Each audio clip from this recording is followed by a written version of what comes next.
ወይ ቲና መጨረሻ እንግዲህ ኤደን ጉሮሮዋን እንቅ አደረገቻት ማለት ነው። ተናንቀው እንግዲህ ጉድፈላ ዛሬ። ምክንያቱም እንዴት ነው እናንተ በእኔ ላይ ስትጫወቱ የኖራችሁት? እንዴት ነው እኔ ሳይኔን መግለጥ ያቃተኝ? እማትረቢ እላይ ላይ ስትጫወች ነበር እስከ ዛሬ ድረስ እያለች እንግዲህ ኤደን በጣም ተናዳለች። ካሌብ እንደዚህ አፍጦ እንትናም ዳኒም ራሱ ምን ሆና ነው የሰማችሁ ነገር አለ እንዴ ብሎ ትሁትን አፋጥጣት። ትሁትም ደግሞ ከዛ በኋላ ምንድን ነው እሱ ምንድን ነው የተፈጠረው? ምን አንቺ ልጠይቅሽ እንጂ ኤደን ምንድን ነው የነገራችኋት ነገር አለ እንዴ? ስለ እኔና ስለ ቲና እውነት ነግረሻት ከሆነ ወይ አንቺ ወይ እነሱ ነግረዋት ከሆነ ትሁት እመኘኝ ዋጋ አስከፍላት። ዞር በልኝ ወደዛ ሴታ ሴት አለችው። ትሁትዬ እንግዲህ ዛሬ እንደዚህ እምር ድምቅ ብላ ከካሌብ ጋራ የራት ግብዣ ሄደች ማለት ነው። ቲና ደግሞ ይሄ ነገር በጣም አሳብዷታል። እኔ እያለው እኔ ሚስቱ እያለው እንዴት ከሰራተኛ ጋራ ሊዝናና ይወጣል? እኔ እንቆኛል ማለት ነው። እመኑኝ ዋጋ አስከፍላችኋለሁ ለእያንዳንዱ ነገር። እኔ ቲና አይደለሁም፣ ከዚህ በኋላ የማታውቋት ቲና ነው የምሆንባችሁ እያለች እንግዲህ ብትዝትም ብትፎክርም እነሱ ግን በቀል ነው የያዙት። አባባ ለእያንዳንዱ ነገር ዋጋ አስከፍላታለሁ ከዚህ በኋላ ዝም ብዬ አለቃትም እያሉ እንግዲህ አባባ በጣም ተናደዋል። ከዛም ትሁትዬ ዛሬ እራት ልጋብዛችሁ እፈልጋለሁ። አንቺንና ካሌብን ምንም ባስመለከተ ልታናድዳቸው ፈልገን እንዴ? አባዬ በትክክል ገብቶሻል። እስቲ ንዴት ምን እንደሆነ ይግባት እናት ያው ስለዚህ ፈቃደኛ ነኝ ሲላት ችግር የለብኝም አባዬ አለች። ከዛ በኋላ እንግዲህ ካሌብን ትሁትን አያሃት አይደለ እንዴት እንደምታምር እሷ እኮ ለትዳር የምትሆን ልበ ቆንጆ ልጅ ናት።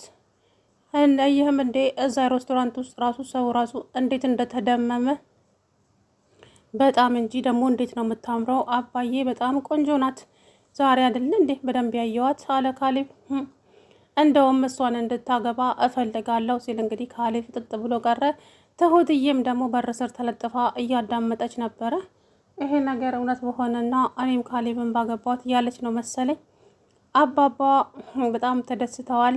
ካሌብን እንግዲህ እነ ቲና ፊት ድርጅቱን ባንተ ስም አድርጋለሁ፣ ጥሩ ስራ ተፈራርም ያለው ከዚህ በኋላ በጥሩ ስራ ነው በጥሩ ገንዘብ ነው የምንሰራው፣ ሁሉንም ነገር ባንተ ስም አደርጋለሁ ሲል ቲና ፊቷ ሁሉ ልውጥውጥ አለ። አባዬ እኛ ሳንጋበዝም እንዴ እራቱ ላይ? አይ በፕሮግራም ነው። አሁን ፕሮግራም የያዝኩት ለካሌብና ለትሁት ብቻ ነው፣ ሌላ ጣልቃ ገባ አልፈልግም ሲሉ እሺ በቃ ይሁን አለ ካሌብ። እንትና ዳኒ እንግዲህ ፍቅረኛውን በገዛ እጁ ዛሬ ነገ እያለ ተጋለጠ ማለት ነው። ኤደን አሁን ሁሉንም ነገር አውቃለች፣ ግን ደግሞ አሁንም የሚቀራት ነገር አለ። እሱም ምንድን ነው? አባባ ቀስ ብለሽ እየተከታተልሽ ዝም ብለሽ ወይ ደግሞ ሌላ ሰው ሆነሽ ልክ ካሌብ እዚህ ቤት እንዳደረገ ሆነሽ ይህና ጉዳቸውን ታያለሽ። ከዛ በኋላ ሰራተኛ ሆነሽ ግቢና እዚህ ቤት የሚፈጠረውን እያንዳንዱን ነገር ሁሉ ታያለሽ። ከዛ በኋላ እስቲ ምን እንደሚፈጠር አይንሽን ታምኛለሽ። ከኛ ይልቅ የኔ ልጅ አውቃለሁ፣ እሱ ለአንቺን በጣም ነው የሚወድሽ። እዚሁ ጣጣ ውስጥ የገባው ደግሞ ለፍቅር ሲል ነው ለገንዘብ ሲል ነው እንጂ እሱ ምንም ወዷትም አፍቅሯትም አይደለም። አዎ ትሁትም ትነግርሻለች የተፈጠረውን ነገር አላት አባባ። ትሁትዬ እባክሽ ንገሪኝ ስሞትልሽ ስትላት እኔም ምንም የምጨምርልሽ ነገር የለም አባዬ እንዳለው ነው ነገሩ። እሱ በጭራሽ እሷን አያፈቅራትም።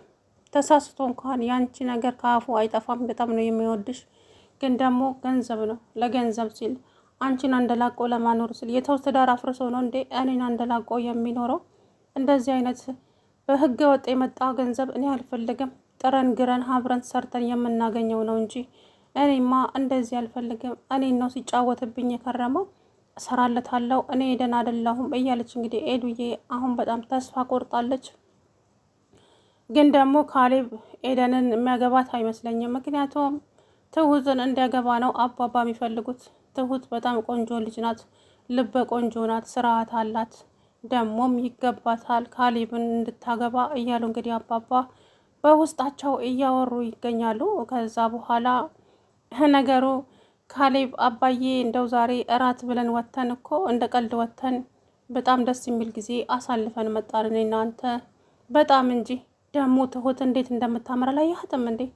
ደግሞ ስታምር ለካ እንደዚህ ቆንጆ ናት እንዴ እያለ ካሌብ ትሁትዬ በር ስር ተለጥፋ ሁሉንም ነገር ሰማች። ከዚህ በኋላማ የራሴ አደርጋታለሁ አለ በቃ ካሌብ። ሰላም ውድና የተከበራችሁ የቻናሌ ቤተሰቦች እንዴት ናችሁ? ደህና ናችሁ? አለሁ ደህና ነኝ። እንግዲህ ትሁትዬ ዛሬ ሽክ ድምቅ ድብርቅ ብላ ውጥት ብላለች። ከካሌብ ጋር እራት ግብዣ አባባ እራት ጋበዟቸው ማለት ነው። እንግዲህ በደስታ ዛሬ እሷን የሚያክል ማንም የለም። እሷም ለማናደድ እንግዲህ አንደኛ ሆና ተገኝታለች። ትሁት አሁን ቲናን ለማናደድ ነው። ከዛ በኋላ ቲና ይሄ የማይረባ ሽማግሌ እንዴት ቢንቀኝ ነው ባሌን ከሰራተኛ ጋር አንድ ላይ ፎቶ የሚያነሳው? ቆይ እኔስ ምንድን ነኝ ሲላት ስትል አንቺ እኮ ሚስት አይደለሽም፣ አርፈሽ ብትቀመጪ አይሻልሽም? ወይዘሮ ቲና በገዛ እጅሽ ነው እኮ እዚህ ጣጣ ውስጥ የገባሽው። ሰው የሚልሽን ብትሰሚ ኖሮ እነሱን ባከበሩሽ ነበረ። አየሽ፣ ለሰው ልጅ ክብር ስትሰጪ ሰዎች ያከብሩሻል። አንቺ ግን በፍጹም ሰው አታከብሪም። አንቺም ልትከበሪ አትችይም አላት። አንተ ደግሞ እያናደድከኝ ባልሆነ እውነታውን ነው እየተናገርኩ ያለሁት። አሁን እንግዲህ ትሁት ምርጫቸው ሆናለች። ምንም ማድረግ አይቻልም። ትሁት ደግሞ ቆንጆ ናት። አባዬ እንዳለው በጣም ቆንጆ ናት። ምንም የሚወጣላት ነገር የለም አላት ዳኒ። አንተም እኮ ችላ ችላ ብለኸኛል። ምክንያቱም ገንዘብ የላትም ብለህ ነው አደለ እንደዚህ ችላ ያልክብኝ ስትለው እኔ ችላ አላልኩሽም፣ ግን ደግሞ ባህሪሽና ስነ ምግባርሽ በጣም የሚያስጠላ ሆኗል። ቲና እስቲ ራስሽን ተመልከቺ።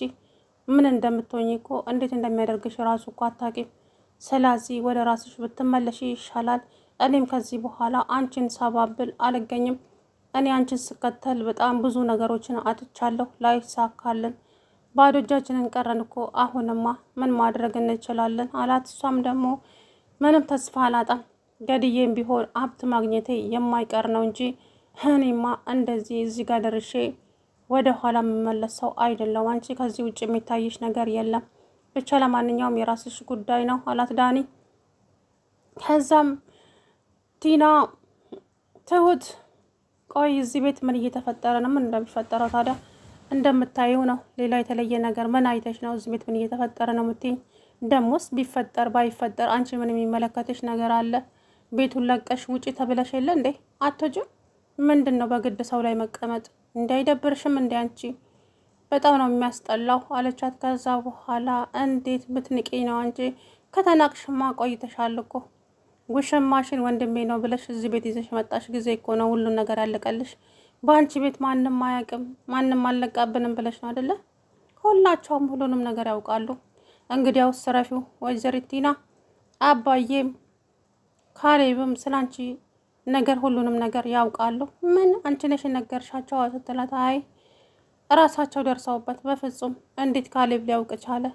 አባዬስ መናገር ባይችልም መቼም አላስታውስም ብሏል ያለፈውን ነገር። አይምሰልሽ፣ ሁሉንም ነገር አባዬ ያስታውሳል። አውቆ ነው ጉድሽን ለማየት ነው እንጂ። ከዛ ቲና አለቀልሽ በኛ። ይህ ሰውዬ በግንሳሪያም እኮ ግንባሬን ብሎ ይደፋኛል። ስለዚህ ምን ማድረግ አለብኝ? የምታደርጊውማ ቶሎ ብለሽ ከዚህ ቤት ውጪ፣ ሌላ ነገር ሳይከተልሽ አለቻት ቲና።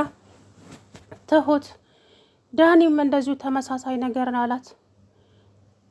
ከዛ ሄዱዬና አባባ ጋር መጣችና አባዬ እባክህን የሰማሁት ነገር እውነት ነው እንዴ ስትለው፣ እኔ ምንም ልልሽ አልችልም የኔ ልጅ፣ ፈጣሪ ብቻ እሱ ጥንካሬውን ይስጥሽ እንጂ ግን ደግሞ ውሳኔሽን መወሰን ያለብሽ አንቺ ነሽ። ከዚህ የበለጠ እንድትጎጂ አትፍቀጂ። ላንቺ አይሆንም። በእርግጥ አውቃለሁ በጣም ነው የሚወድሽ።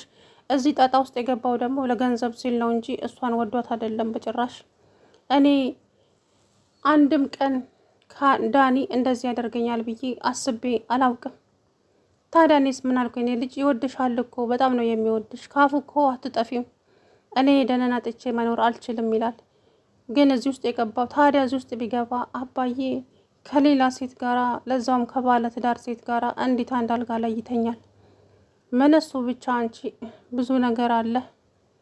እኔ አሁን ጊዜው አይደለም የምናገርበት፣ ግን አንድ ቀን እነግርሻለሁ ስለነሱ ጉዳይ። በእርግጥ እኔን ምንም አላደረገኝም፣ ግን ያው ተባባሪዋ ስለነበረ እሷ እንደዛ ስታደርገኝ ሁሉንም ነገር እያየ ለምን እንደዚህ ታደርጊያለሽ? ተይ እንጂ ትልቅ ሰው እኮ ነው እያለ ይቆጣታል።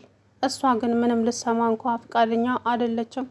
የኔ ልጅ እኔ ብዙ ነገር አድርገውኛል፣ ግን ደግሞ እኔ በቀልን በበቀል አልመልስም። ሁሉንም ነገር ለፈጣሪ ሰጥቼዋለሁ። ደግሞ እኮ አለማፈሯ ቤት ስጠኝ ቤት ፈርምልኝ ያለችው ነገር ነው እስከ ዛሬ የሚያስገርመኝ።